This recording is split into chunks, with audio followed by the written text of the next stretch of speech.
I think the IEC is an organization that brings together all the countries in the world that would like to take part in, and therefore we provide a kind of a platform where everyone can bring its technology to the table, and where consensus-built standards are being made, where afterwards those standards can be used by everyone, and that allows, therefore, I would say, manufacturers to sell equipment across the world, and where also it allows, say, developing countries to choose from equipment that is being used at the marketplace by anyone.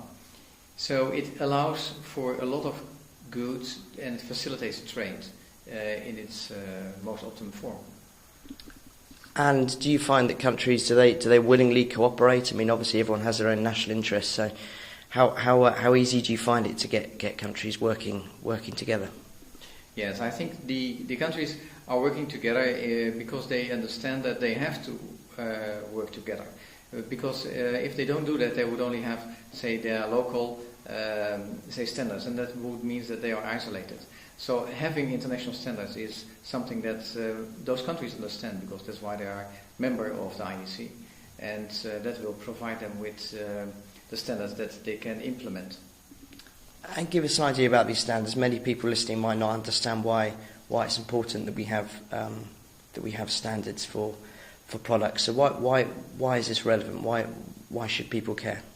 Yes, people should care because the standards allow the products to be safe.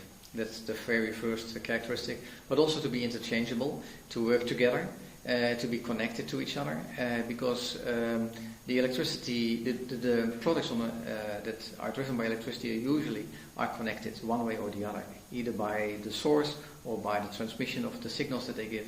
And so making products that work, that is essential. And that's why standards are there. Standards are agreements on interfaces, how things are connected and work together in the system. And what sort of agreements are there when we look at energy efficiency? Are companies around the world agreeing to make products which have certain, I guess, energy consumption limits? Is that something they care about, or are companies just concerned about sort of making the best products and the snazziest devices for people to buy?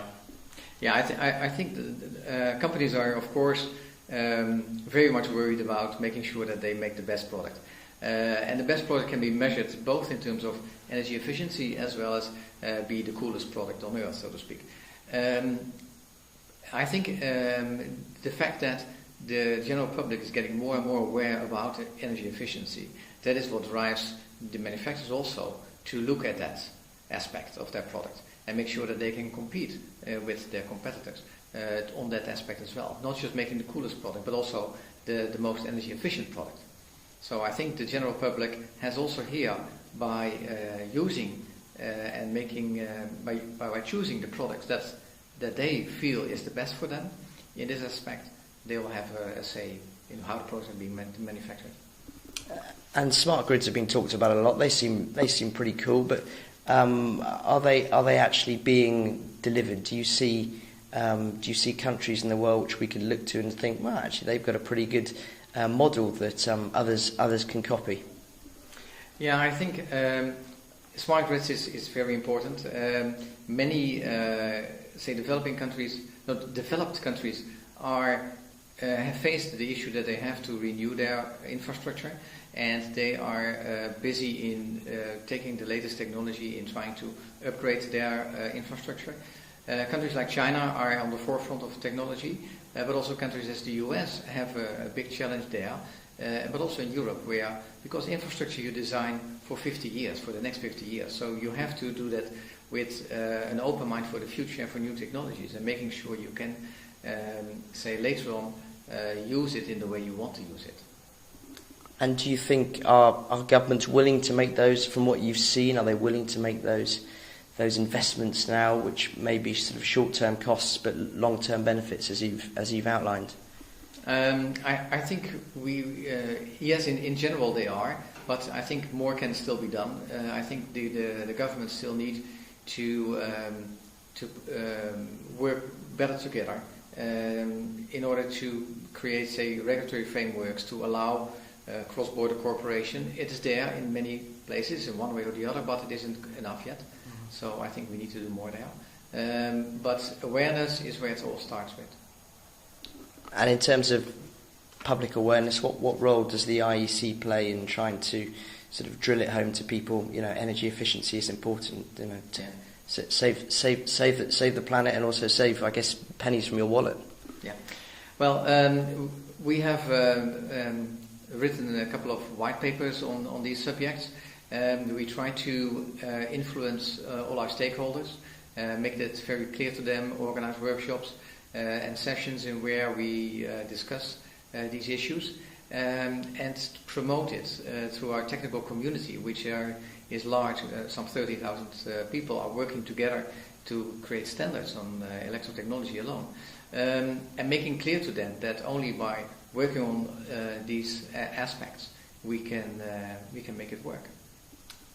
And looking to other parts of the world, developing parts of the world, when you look at China and you see all the investment they've made in high-speed rail, cities like Shanghai, which are utterly incredible when you visit them, and particularly when you realise how many people live there, are you confident that the investments being made there will be able to cope with greater investment in renewable energy in the future? Yeah, I think very large investments are being made there, as you mentioned. Latest technology is being used. I think it is always important to invest, and investing more is definitely possible. But on the other hand, we have to be realistic.